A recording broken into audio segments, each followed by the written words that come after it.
شروع اللہ کا نام لے کر جو بڑا مہربان نہایت رحم والا ہے۔ حامیم، اس کتاب روشن کی قسم کہ ہم نے اس کو ایک مبارک رات میں نازل فرمایا، ہم تو خبردار کرنے والے ہیں۔ اسی رات میں تمام حکمت کے کام فیصل کیے جاتے ہیں، یعنی ہمارے ہاں سے حکم ہو کر بے شک ہم ہی فرشتوں کو بھیجتے ہیں۔ یہ تمہارے پروردگار کی رحمت ہے، وہی تو سننے والا ہے، جاننے والا ہے۔ آسمانوں اور زمین اور جو کچھ ان دونوں میں ہے سب کا مالک، بشرطے کہ تم لوگ یقین کرنے والے ہو۔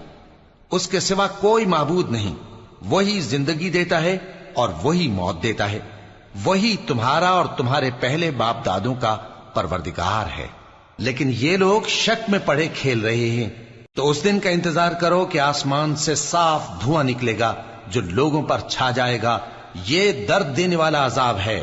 اس وقت وہ کہیں گے کہ اے پروردگار، ہم سے اس عذاب کو دور کر، ہم ایمان لاتے ہیں۔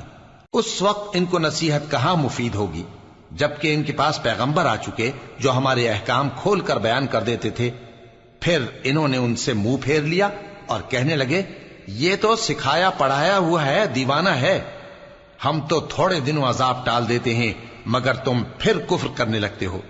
جس دن ہم بڑی سخت گرفت کریں گے تو بے شک انتقام لے کر چھوڑیں گے۔ اور ان سے پہلے ہم نے قوم فرعون کی آزمائش کی، اور ان کے پاس ایک عالی قدر پیغمبر آئے جنہوں نے یہ کہا کہ اللہ کے بندوں یعنی بنی اسرائیل کو میرے حوالے کر دو، میں تمہارا امانت دار پیغمبر ہوں، اور اللہ کے سامنے سرکشی نہ کرو، میں تمہارے پاس کھلی دلیل لے کر آیا ہوں، اور اس بات سے کہ تم مجھے سنگسار کرو، میں اپنے اور تمہارے پروردگار کی پناہ لے چکا ہوں، اور اگر مجھ پر ایمان نہیں لاتے تو مجھ سے الگ ہو جاؤ۔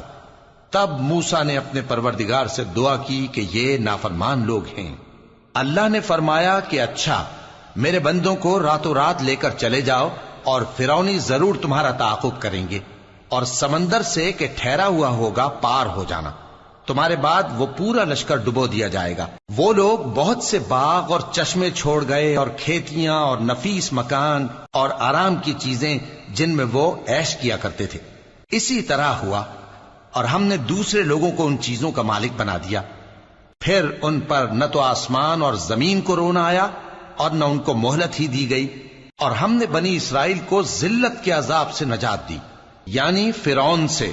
بے شک وہ سرکش اور حد سے نکلا ہوا تھا، اور ہم نے بنی اسرائیل کو اہل عالم میں سے علم کی بنیاد پر چنا تھا، اور ان کو ایسی نشانیاں دی تھیں جن میں کھلی آزمائش تھی۔ یہ لوگ یہ کہتے ہیں کہ ہمیں صرف پہلی دفعہ یعنی ایک بار مرنا ہے اور پھر اٹھنا نہیں۔ پس اگر تم سچے ہو تو ہمارے باپ دادا کو زندہ کر لا۔ بھلا یہ اچھے ہیں یا تبا کی قوم اور وہ لوگ جو ان سے پہلے ہو چکے ہیں؟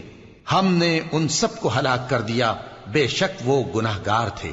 اور ہم نے آسمانوں اور زمین کو اور جو کچھ ان میں ہے اس کو کھیل کے لیے نہیں بنایا، ان کو ہم نے تدبیر سے پیدا کیا ہے، لیکن اکثر لوگ نہیں جانتے۔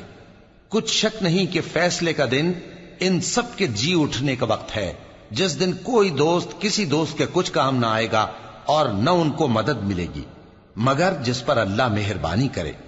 بے شک وہی غالب ہے، بڑا مہربان ہے۔ بلا شبہ تھوہر کا درخت گناہگاروں کا کھانا ہوگا، جیسے پگھلا ہوا تانبا۔ وہ تھوہر پیٹوں میں اس طرح کھولے گا جس طرح گرم پانی کھولتا ہے۔ حکم دیا جائے گا کہ اس کو پکڑ لو اور کھینچتے ہوئے دوزخ کے بیچوں بیچ لے جاؤ، پھر اس کے سر پر کھولتا ہوا پانی اونڈیل دو کہ عذاب پر عذاب ہو۔ اب مزہ چکھ، تو بڑی عزت والا اور سردار تھا۔ یہ وہی دوزخ ہے جس میں تم لوگ شک کیا کرتے تھے۔ بے شک پرہیزگار لوگ چین کے مقام میں ہوں گے، یعنی باغوں اور چشموں میں باریک اور دبیز ریشم کا لباس پہن کر ایک دوسرے کے سامنے بیٹھے ہوں گے۔ وہاں اس طرح کا حال ہوگا، اور ہم بڑی بڑی آنکھوں والی حوروں کو ان کی بیویاں بنا دیں گے۔ وہاں امن و اطمینان سے ہر قسم کے میوے منگائیں گے اور کھائیں گے، اور پہلی دفعہ کے مرنے کے علاوہ موت کا مزہ پھر نہیں چکھیں گے، اور اللہ ان کو دوزخ کے عذاب سے بچا لے گا۔ یہ تمہارے پروردگار کا فضل ہے، یہی تو بڑی کامیابی ہے۔ ہم نے اس قرآن کو تمہاری زبان میں آسان کر دیا ہے تاکہ یہ لوگ نصیحت حاصل کریں۔ پس تم بھی انتظار کرو، یہ بھی انتظار کر رہے ہیں۔